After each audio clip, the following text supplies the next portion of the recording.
8 वैष्णव दिव्य देशों में सबसे प्रमुख है श्रीरंगम रंगनाथ स्वामी मंदिर। यह मंदिर तमिलनाडु के तिरुचि जिले के श्रीरंगम में स्थित है। यदि श्रीरंगम के स्थल इतिहास को देखें तो यहाँ का मूल देवता भगवान रंगनाथ ब्रह्मा की तपस्या से प्रकट हुए माने जाते हैं। ब्रह्मा जी विष्णु जी के दिव्य रूप का ध्यान करते हुए तपस्या कर रहे थे।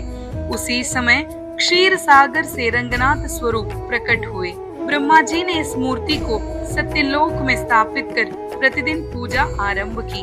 सूर्य वंश में जन्मे राजा इक्ष्वाकु ने ब्रह्मा को प्रसन्न करने के लिए घोर तपस्या की।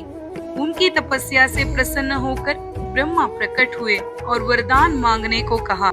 इक्ष्वाकु ने निवेदन किया कि आप जो प्रतिदिन पूजा करते हैं वही रंगनाथ स्वरूप की मूर्ति मुझे चाहिए। ब्रह्मा जी ने सहर्ष वो मूर्ति राजा को प्रदान कर दी। इक्ष्वाकु उसे अयोध्या ले आए और नित्य पूजा करने लगे। उनके वंशजों ने भी पीढ़ी दर पीढ़ी इस मूर्ति की पूजा जारी रखी। इक्ष्वाकु वंश में ही अवतरित हुए युग पुरुष भगवान श्री राम। रावण का वध कर वे अयोध्या लौटे और राज्याभिषेक हुआ। श्री राम के अभिषेक में रावण का भाई विभीषण भी सम्मिलित हुए। समारोह के बाद राम ने विभीषण से कहा, तुम्हें क्या उपहार चाहिए? विभीषण ने अयोध्या में पूजित वही रंगनाथ स्वरूप की मूर्ति मांग ली। राम ने मूर्ति प्रदान करते हुए कहा, इस मूर्ति को कहीं भी भूमि पर मत रखना। विभीषण ने मूर्ति को अपने सिर पर उठाकर पुष्पक विमान से लंका ले जाने का निश्चय किया।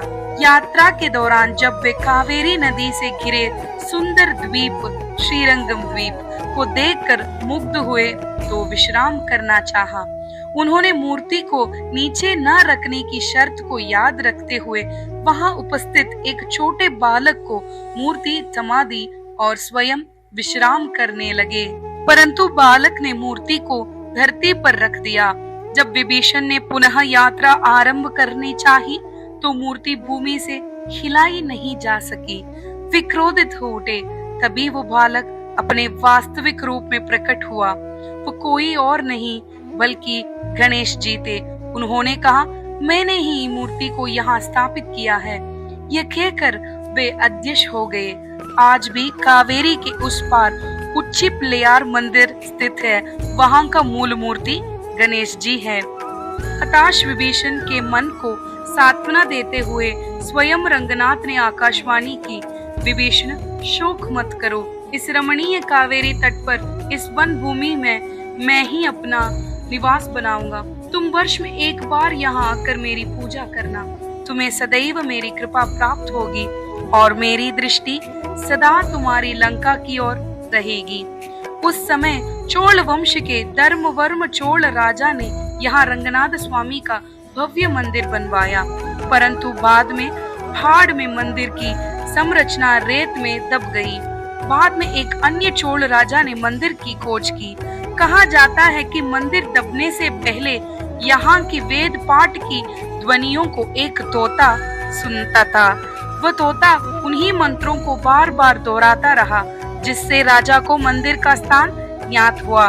तब उन्होंने मंदिर का पुनर्निर्माण कराया और उन्हें खिली चोल कहा गया। खिली माने तोता।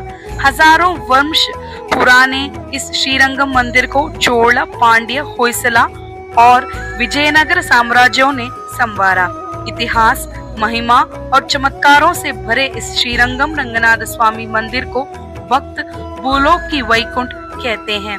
विशेषकर अश्विन माह में इस पवित्र समय में हमें भी श्रीरंगम रंगनाथ स्वामी का दर्शन कर उनकी कृपा प्राप्त करनी चाहिए।